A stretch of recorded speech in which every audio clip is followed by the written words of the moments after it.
But we begin with the recovery mission intensifying in Hawaii as officials try to gauge the extent of the devastation and correctly and compassionately identify just how many people have been lost. The fires have killed at least 96 people, but that number is expected to climb. It is already the worst loss of life from a wildfire in modern U.S. history. Officials say only 2 of those victims have been identified so far. An estimated 1,000 people remain missing. The flames have destroyed most of the historic town of Lahaina. Hawaii Governor Josh Green spoke with CBS Morning's Tony DeCopel about what he witnessed. I've twice been in. I was there Thursday and then yesterday, and I chose not to go into Lahaina today.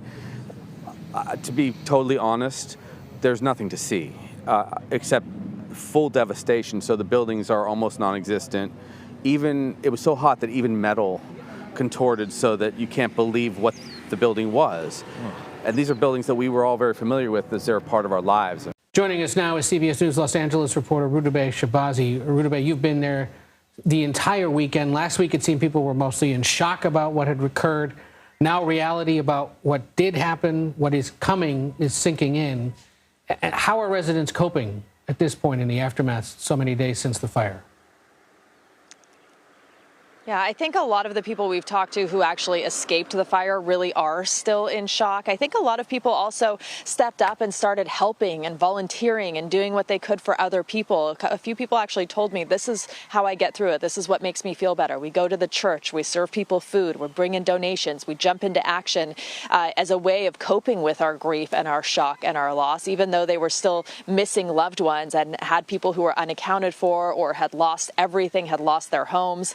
They were still working 16, 18-hour days, not sleeping, just basically serving others. But I think there is also a sense of frustration that we are now feeling from people who are trying to get back. A lot of those people live in communities near Lahaina. They have not been able to get in with supplies. Maybe they left to pick up supplies, generators, gas, water, food, and then take them back home. And while they were here on this other side, the road was shut down. They then waited in their cars, camped overnight, waited patiently to get in, only to have the road open for about 25 minutes and then shut down again and be turned away. And then, of course, there are the people who are still stuck there, who never got out and who are running out of supplies and resources. And we haven't really been able to hear from them because their communications have been completely cut off. Their cell service, their internet, their basically everything. They have no way of communicating except to the people who are going by boat to deliver supplies. They're able to relay messages in that way. As we heard from Governor Green, there isn't a lot to see, but as you mentioned, that frustration must be growing for people who want to go back and see their homes. The other big question about why there wasn't more warning ahead of these deadly wildfires. What are you learning about that? Right. There are a lot of questions being raised, and really we have to wait to find out what the answers are. We can't make assumptions, but we can tell you an island like this is not prepared to deal with a catastrophic disaster on this level. They had about 65 firefighters on the island. They had 3 engines to cover 3 different islands in the county. And so they weren't prepared to battle such a big fire, and that's to be expected on an island isolated. You can't just bring in engines from neighboring counties or jurisdictions, for example. There are also questions being raised about whether all the fire hydrants were working and, of course, that alarm system, because that is a sophisticated, complex, supposed to be reliable system, and it did not sound to get residents out of there. So there are questions. There is an investigation underway. Of course, people are going to jump to their own conclusions, and the frustration is building. But I think overall the spirit really is one of cooperation, one of helping each other, and one of just trying to kind of mend the wounds and get relief as quickly as they can, and then wait for the answers a little bit later. And we certainly hope those sentiments continue over the next several days, weeks, and months as the cleanup continues. Rudabeh, give us a sense. So if you've got only a handful of supplies and manpower there on Maui Island, how is the rest of the state then trying to replenish supplies? Is there like a convoy of vessels that are bringing either medical equipment or other vehicles that might be needed to help with the excavation? How exactly is that happening? Well, a lot of aid is being flown in. They've basically evacuated all of the tourists and vacationers from this island. About 15,000 people a day in the initial days were being flown out of the island. A lot of those tourists, though, actually left things in Lahaina because that is a very popular tourist destination. So a lot of these people didn't have their passports or documents to go back home. Some of them did get exemptions and were able to go home without their documents or belongings. But a lot of boats are coming in, and boats just even here locally within this island, on this island, are taking supplies from one section to another. But right now, there are a lot of supplies. If you go to any of these shelters throughout the island, any of the churches, even any of the docks, usually throughout the day, they are full of supplies, but it's just a matter of getting it to that isolated part of the island. The government officials, obviously, county, federal, state officials are all working to get supplies into the people who are stranded there, but also a lot of local volunteers. And then people, of course, on the mainland throughout the country and world really are raising money, they're donating, and they're also flying in supplies. All right, Rudabeh Shahbazi, thank you so much for your reporting. We appreciate it. Picking up on that point about trying to get supplies into Maui, makeshift shelters are now being set up across the island as communities are banding together in hopes of finding some form of relief.